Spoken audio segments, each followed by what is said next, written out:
You know how some evenings begin in the most ordinary way.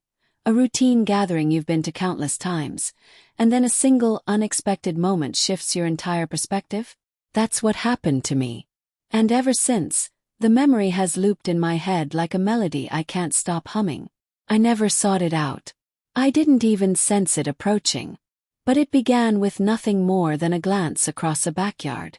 It was the second Saturday of August, one of those late summer nights where the air still carries the weight of the day's warmth, and the setting sun pours everything in a soft, golden wash before slipping away.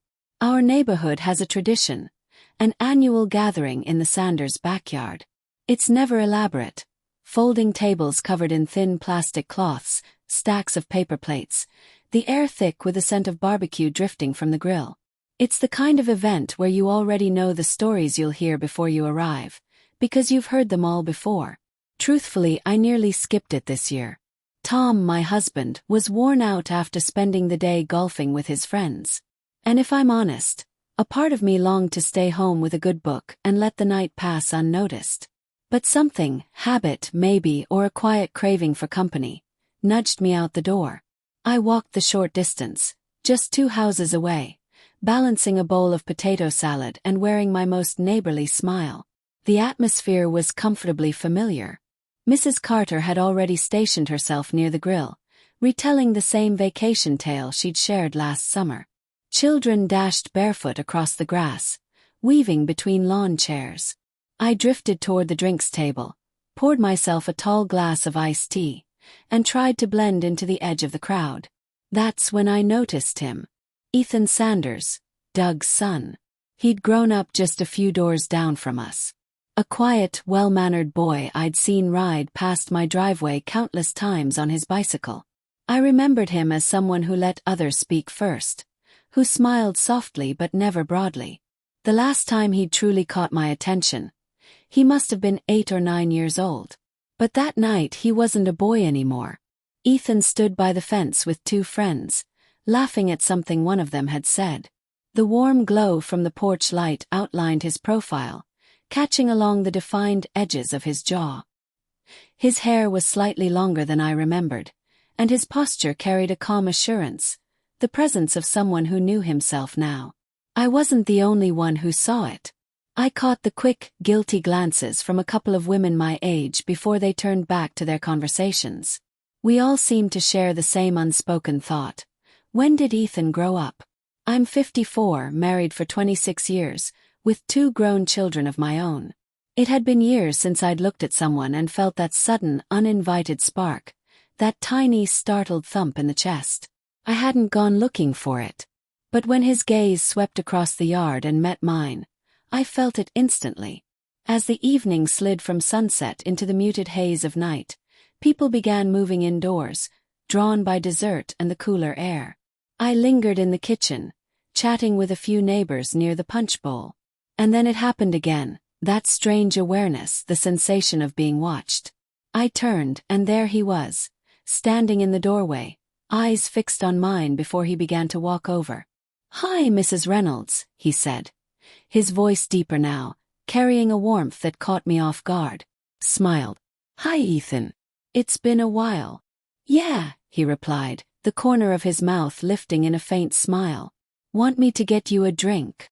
"I'm fine," I said, though a part of me wanted to say yes, not for the drink but to keep him close. We stood there for a moment, the chatter and clinking glasses fading until it felt as though the room had blurred into the background. "I always thought you were cool," he said suddenly. The words took me by surprise. It wasn't teasing or casual. There was a quiet sincerity in his tone, as though he meant far more than the phrase itself. "Well, I'm glad you think so," I answered, my voice softer than I'd meant it to be. Over the next hour, the crowd thinned. I stayed behind to help tidy up, stacking cups, gathering plates. Ethan lingered as well. "I wanted to talk to you," he said once we found ourselves alone at the counter. "What about?" I asked. He hesitated, glancing toward the living room where his father was laughing with a neighbor. Then his attention returned to me. "I've changed a lot recently," he began. "I'm not the same kid I used to be." He nodded. "I think everyone's noticed." And there's something else, he added, his voice dropping lower. Before I even understood why, my breath caught. I've been attracted to you for a long time. The world seemed to pause. My fingers tightened around the stack of paper plates. For a moment, there was only the low hum of the refrigerator and the thud of my own heartbeat. He didn't grin or lean closer. There was no hint of arrogance. Just quiet honesty, a vulnerability that asked for nothing. He wasn't seeking a response. He was simply telling me the truth. I don't know what to say, I managed. I didn't expect you to, he replied gently. I just needed to be honest. Something shifted inside me then, not just a spark of desire but a deeper yearning. The longing to be seen. To be noticed not as the wife, the mother, the keeper of the home, but as me. When the evening wound down, I found myself walking him to his car without giving it much thought. The night air had cooled to a soft whisper against my skin, and faint stars pricked the dark summer sky. I don't expect anything, he said again, his voice steady. I just wanted you to know. Thank you for telling me, I answered. We didn't hug. We didn't touch. But as I stood in the driveway, watching his tail lights fade down the street, it struck me. The night had never really been about the party. It had been about that quiet, unlooked-for moment when someone reminds you that life still holds more, that you still hold more, than the roles you've been living for years. And for the first time in a long while, I began to wonder what else might be waiting for me out there.